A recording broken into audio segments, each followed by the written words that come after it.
నిజామాబాద్ జిల్లా ఎడపల్లి మండలం ఠానకాలన సహకార సంఘం ఆధ్వర్యంలో ఏర్పాటు చేసిన వరి ధాన్యం కొనుగోలు కేంద్రాన్ని మంత్రి జూపల్లి కృష్ణారావు పరిశీలించారు. రాష్ట్రంలో ప్రభుత్వం ఏర్పాటు చేసిన కొనుగోలు కేంద్రాలు సక్రమంగా పనిచేస్తున్నాయా లేదా అనే కోణంలో పరిశీలిస్తున్నామన్నారు. రైతు మిల్లుల దగ్గరికి వెళ్లకుండా చూపే బాధ్యత అధికారులదేనని సూచించారు. కొన్ని ఛానల్స్ పేపర్లలో వాస్తవాలు రాయాలని, రైతులు తప్పుదోవ పట్టించేలా చేయవద్దని మంత్రి హెచ్చరించారు.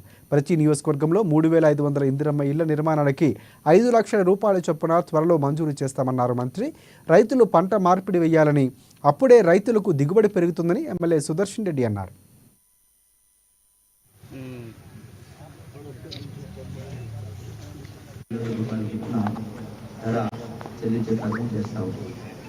అయితే నేను గతాన్ని ఒకసారి సరిపోల్చినప్పుడు ప్రభుత్వంలో నేను గమనించినటువంటి విషయాలు మాజీ పాల్గొనడం జరుగుతుందా, ఒకసారి రైతు కాంటా వేసిన తర్వాత మార్కెట్ కొనుగోలు చేసిన తర్వాత అది సొసైటీ అయినా వివో మహిళా సంఘాలైనా లేదు పట్టపత్రానికి మెప్ప ఉన్నా కూడా కాంటా వేసిన తర్వాత రైతుకు రిసీట్ అనేది కరెక్ట్గా ఇవ్వకపోతే ఆ కొనుగోలు చేసినాక ఆ ధాన్యాన్ని లారీలకు ఎక్కిన తర్వాత మిల్లు పోయిన తర్వాత గత ప్రభుత్వం చెప్తారు జరిగినట్టు అక్కడ పోయిన తర్వాత మిల్లు పోయిన తర్వాత ఆ మిల్లరు 5% తక్కువ, 7% తక్కువ, ఆ యొక్క తేమ శాతం ఎక్కున్నది, తూకం తక్కువన్నది అని చెప్పి 8%, 10% తరువు తీసేవాళ్ళు.